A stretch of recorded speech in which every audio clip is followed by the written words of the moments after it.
Korn is one of the most revolutionary bands in the history of metal, and in my opinion, they don't get anywhere near enough credit for it. I've been a Korn fan for a long time, and the thing that people forget because they're so famous and so massive is how much they actually changed. They came out sounding like nothing before them, and they bent the entire genre in their direction.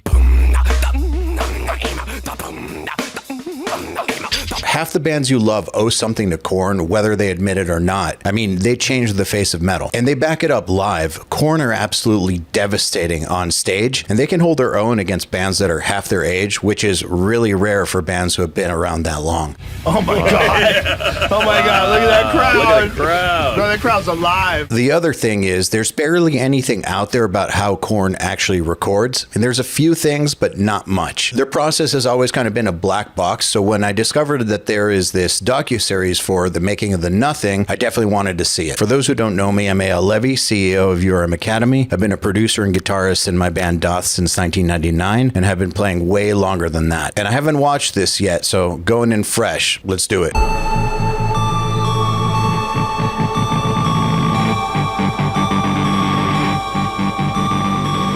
Okay, so I guess we're starting with a Korn and Alice in Chains tour. Pretty fucking cool. Since I'm a 90s kid and I was around for grunge, I didn't like a lot of grunge because I felt like it was just not taking heavy music in the best of directions, but there were a few bands that stood out, and Alice in Chains were one of them. It's because they were so dark and so good. Such great vocal harmonies. You knew that what they were singing about, it was coming from a real place. Always have loved Alice in Chains. The stage setup that we did for this tour has been the best since I've been back in Korn. It puts us in this world that Korn fans haven't seen before. It's just something you have to see, and it's experience that you'll take away going, you know, that was an amazing show. Seeing them with this level of production is something I haven't seen. I've seen them live like at festivals. I think I saw them in an arena like 20 years ago or something like that. They were devastating. Like I said in the intro to this video, they were just pummeling. But they're already that good without huge like lights and screens and all that. So I imagine that you added this level of production and spectacle, and it's just got to be mind-blowing. If you want someone to back me up on this, just watch Dean Lamb's reaction to going to a Korn show, because he was not expecting what he heard. But I was like, well, what the fuck is that? That sounds awesome. I know that they feel the heartbeat of Korn. They feel it from us, we feel it for them. Seeing 15,000 fans out there every night at this stage of our career, I can't even express the gratitude. This kind of goes with also what I said in the intro about they don't get enough credit for how much of an impact they've had. When I've seen them live, I think it was at an Ozfest or something like that, or maybe a Mayhem tour. It was a while ago at a festival. My friends and I just happened to be around, and we went to the front of house and we're like, fuck it, let's watch Korn. I hadn't really listened to them for a while. I wasn't really up on their then new stuff. And still, I knew every single song they played, even from their new catalog. It was just banger after banger after banger after banger. It's like, oh, I know this song. Oh, I know this song. Oh, I know this song. Oh, I know this song. And they don't talk between songs. So it's just song, song, song, song, song. Relentless. You realize at that point that they've been putting out songs that you know that are bangers since the beginning of their career. And they never really stopped. Whether or not you like some albums better than others, whether you like some lineups better than others, every single album has at least one or two songs that have made it into the permanent rotation. I see just all the way from these seats all the way up to the lawn, just packed with people. Because it goes up, people never end. And I'm just looking out there, and I still can't believe it's still happening. It is pretty wild that it's still happening, isn't it? A lot of fans are showing up. It is a dream come true. I feel like I woke up and I won the lottery or something. It's like, this is too good to be true. Essentially, it is like winning the lottery if your band gets this big. It almost never happens for anybody. Production on this tour is something we've never done before. It's just really interactive, like stuff that moves. They're these giant plexiglass, they look like mirrors, but they can become an LED screen, they become video screens, anything you want them to be. I bet you that's expensive. We want people to walk into the experience at a Korn show and feel like they're submerged in the artwork of the album. I wanted it to feel new and different. There's 4 pods over the top of us with video screens and all kinds of lights, and there's these big cubes behind us that move in and out. And everything's moving and morphing at the same time, so it gives you this really cool effect. I appreciate the idea of a band wanting to put on a show or a performance and not just like a concert where it's a band playing, though there's some bands that do that just fine. I love the idea of an immersive experience. I've said this before, but Muse is a band that does that great. It's something else to latch onto, even if you don't like a band's music. But if you do like a band's music, it makes it even better. And we have 32 hands to build all this in 6 hours to get it running, test it, and get ready for a show. This is a very, very strong look to support the band on stage with their amazing performance they do every night. All right, just think about that for a second. Okay, so 32 people in the crew. It's a decent sized crew. And they get this all set up in 6 hours every night. I'm sure you've heard of some arena tours where there's 2 sets of crews, 2 sets of gear, and one night is getting set up in one city while the previous city is having the show. And they keep on flip-flopping crews because there's just that much to it. But this is a tight operation. The lyrics just get me, man. He was such in grief. So yeah, I'm not going to talk about it much, but John Davis went through a pretty horrific tragedy before they made this album, The Nothing. You can look it up and see all about it. It sucks. It really sucks.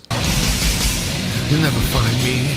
When he said, "I'm lost, you'll never find me," it reminded me of All My Life, Who Am I? On that song, I felt that same thing, like, ooh.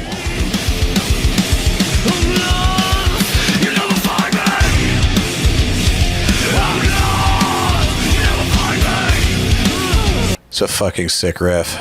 It's nuts, but it's very emotional. I always break down at the end. Sometimes I can't deal. I gotta just take a minute because shit still hurts.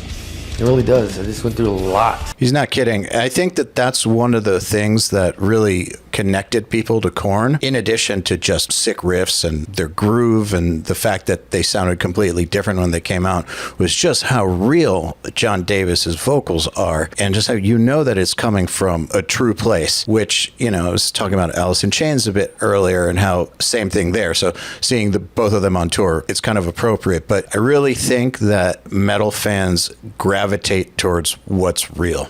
You feel this power. It's not nerves anymore, it's more of adrenaline.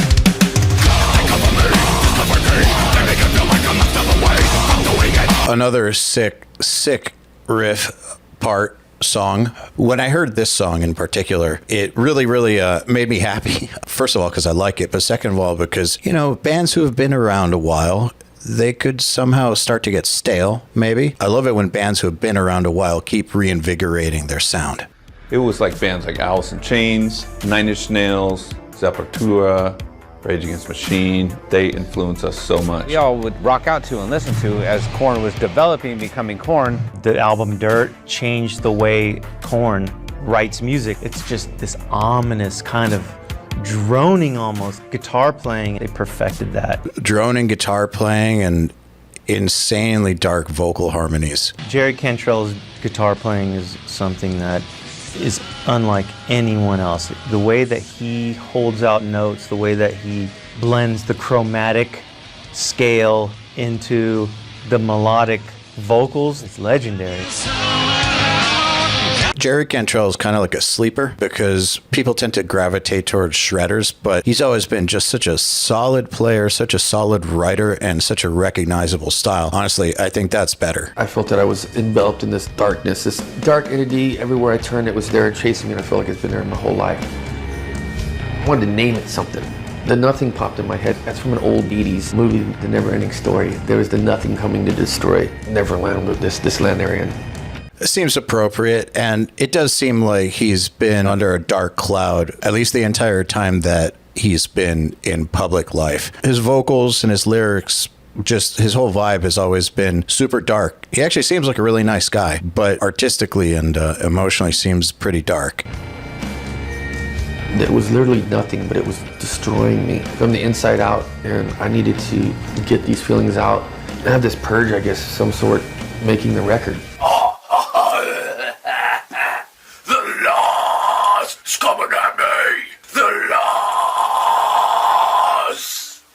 When I think of the album artwork, I think of that man that's hanging with that web of nasty voices entrapping you and keeping you from doing what your true dreams are.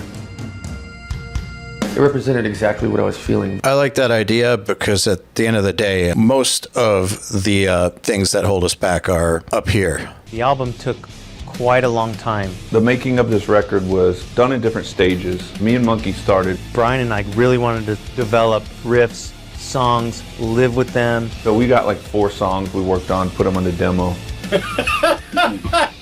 Okay, go.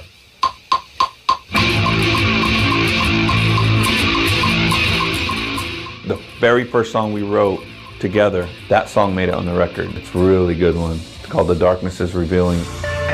Let me know in the comments if this is true for you guys, but the first thing I normally write in like a writing spree or like writing for an album usually isn't that good. It's usually the first 1, 2, 3 songs when writing for an album just are kind of like, all right. It is somewhere around the 4th song where things start to really come together. I say the light bulb turns on, but it's almost never the first song because I just feel like the cobwebs are coming off. So impressive to me that the first song they wrote was a keeper.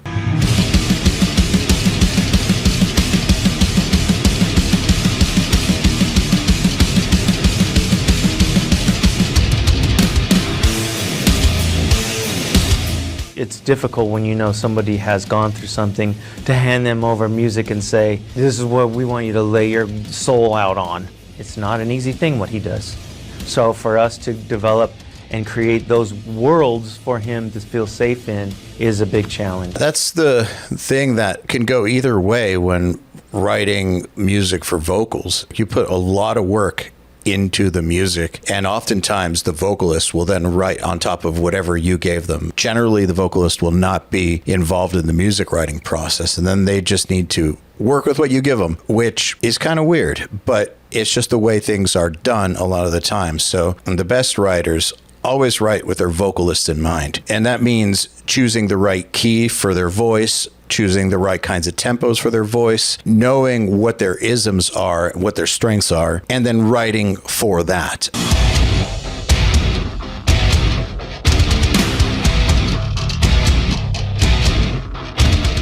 Head and I tracked together guitars at the same time. He's facing me, I'm facing him, and I don't know of any other band that does that. I actually don't know of any band that does that. It's actually kind of wild. I don't see how we didn't do this way before. It's special, and there's like a special bond between me and Monk. It's fun. We bust each other's balls. We make each other play better. Yeah! There's like a unity in the guitar playing that I know people feel.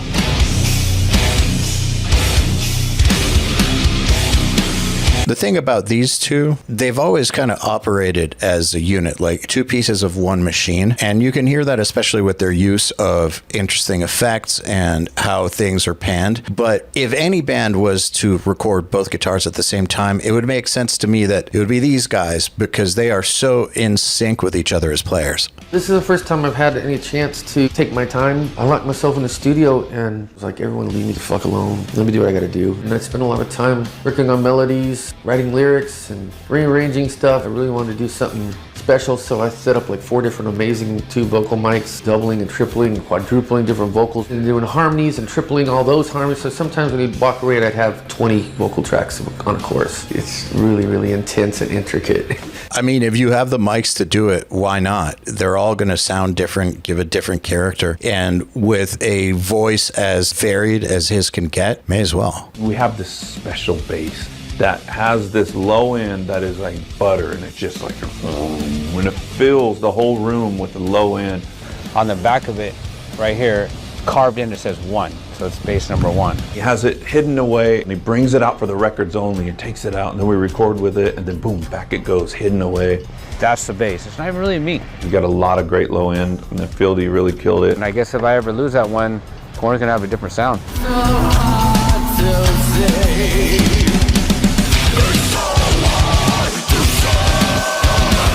So I've noticed the same thing that they're talking about with that bass that just has that low end. That's why it's good to audition several guitars and several basses if you have that luxury. You know, if you only own one guitar or one bass, it is what it is. But even if you own 2 or 3 or you have friends who have a couple, or between the different band members, you guys have a collection. It's good to audition different instruments for a certain role, because you'll find that some of them have a better low end, some of them cut better, some of them sound better clean, some of them are better for leads. It's better to do that and at least check, at least test it, than to just use the same guitar or the same bass for everything. Don't assume that it's the best for what you're working on. Test it.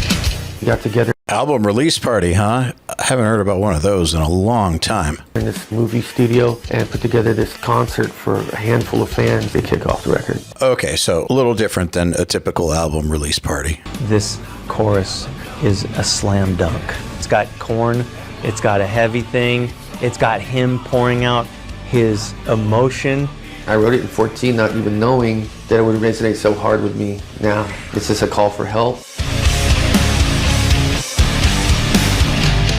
That's the craft that I love and I try to master, is getting in your head and staying there. It's difficult, but if you're given that gift, it's pretty fucking incredible. I actually think it's harder to write simple things that really, really stick than something more complex. I'm really excited to go out and spread this record with the fans and do something really special and have fun.